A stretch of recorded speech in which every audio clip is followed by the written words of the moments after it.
We found out that 2020 was WWE's most profitable year ever. We found out that they got a $1 billion deal from Peacock recently. They have all these streams of revenue coming in. And the reason that they were told, that these superstars were told that they were released, was because of budget cuts. And when you have all this money coming in and you just had an investor call, they had a Forbes investor call and they released all their numbers for their executives. Shane McMahon got paid $800,000 in 2020 as a talent, as a superstar, as an on-screen character. Triple H got paid upwards of $400,000 as an on-screen character while only showing up, I think, once all year in 2020. Once or And twice. Stephanie McMahon as well got a few $100,000 thrown her way. So you're seeing this, it's obviously not because of budget cuts. Let's be honest about it, right? It's because they didn't know what to do with these people. And when you don't know what to do with Samoa Joe, when you don't know what to do with Billy Kay and Peyton Royce, who were obviously over, and we'll get to each one of these superstars in a second. Bo Dallas, you don't know what to do with. Kalisto, all these people who've shown that they have talent, who've shown that they have the potential to be great. How can you explain it other than ineptitude? Like, how do you explain this? Yeah, it doesn't make any sense. Like you said, most of them are over. Like the Iconics have been over. Samoa Joe, I mean, just by fanfare and like indie history alone, is over. And one thing I also noticed, most of the main ones that you mentioned that are on this list have had titles. Kalisto's had one. Joe has had one. I believe you also had the NXT title. The Iconics have had tag team championships. Bo Dallas had the NXT belt. Like all of these guys, all of this talent. Mickey James was one of the first women's champions. Like most of this these guys are talent and were good talents. But again, it goes back to not doing much with them. I mean, honestly, I didn't even know Kalisto was still on the show. Honestly, I wouldn't blame you either. I mean, because you haven't seen him, and that's the thing. You don't. You haven't seen him yet. Bo Dallas, none of them.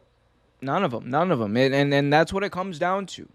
You haven't seen these people, and again, it rings of hypocrisy. It reeks of ineptitude as well.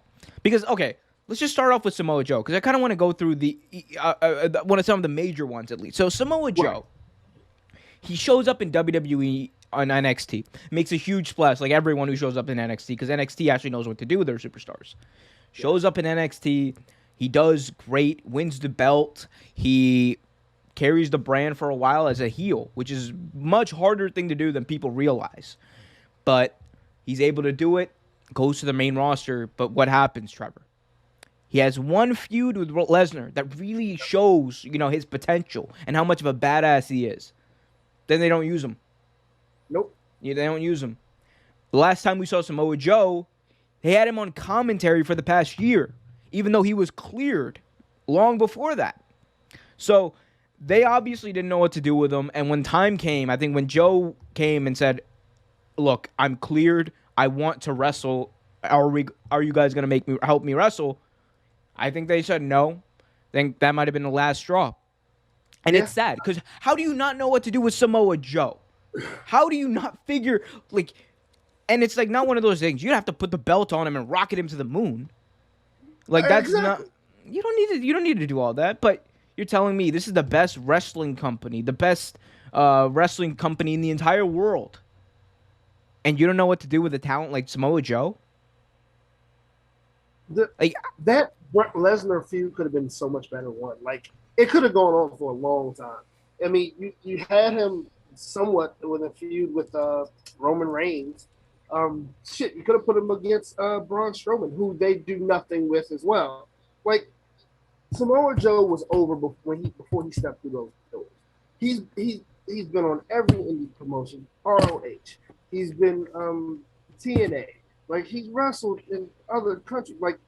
He's over. He's over before. As soon as you sign his name to a contract, he's over. Samoa Joe's over.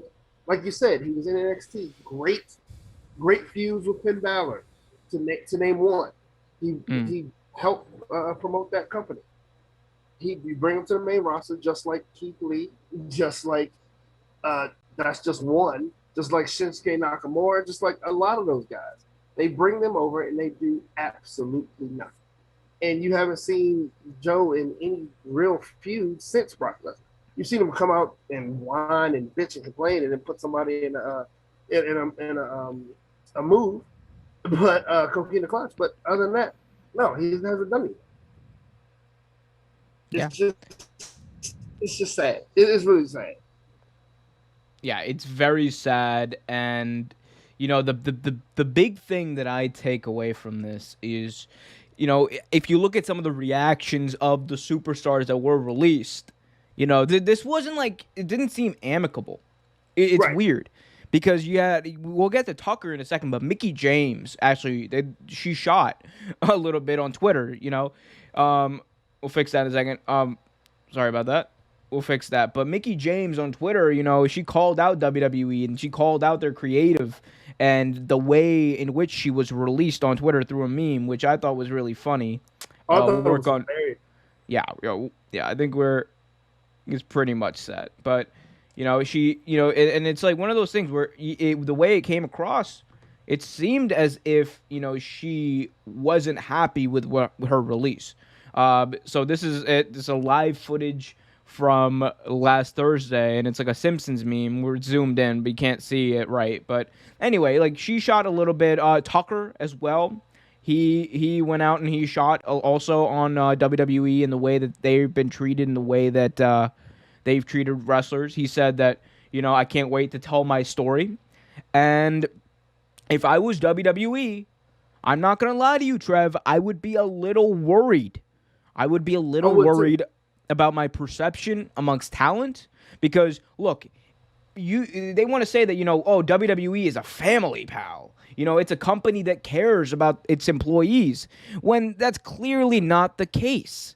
It's clearly not the case, because if they cared about their employees, they wouldn't have fired people last year.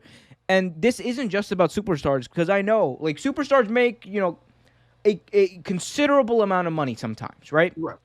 Like, and sometimes for not that much effort, especially nowadays. Like Bo Dallas, God bless him, probably has not been on TV in over a year, right? God bless him again. Maybe more than that, actually. More than a year, probably before the pandemic. But Bo Dallas is probably still getting paid. But the bigger thing is, you know what WWE does too? They don't just fire superstars when they do these releases. They fire people in their corporate offices who aren't making over like $200,000 to $300,000 to $500,000 a year, who are making superstar money. They're making like regular, you know, basically like survival money, survival wages. So for them to do this, it's not a good look. It's not a good look for wrestling, because it makes wrestling look bad. It's not a good look and the fans don't agree with it. It's not a good look for any of that. So to do it under the guise of budget cuts during your most profitable year in history, right? This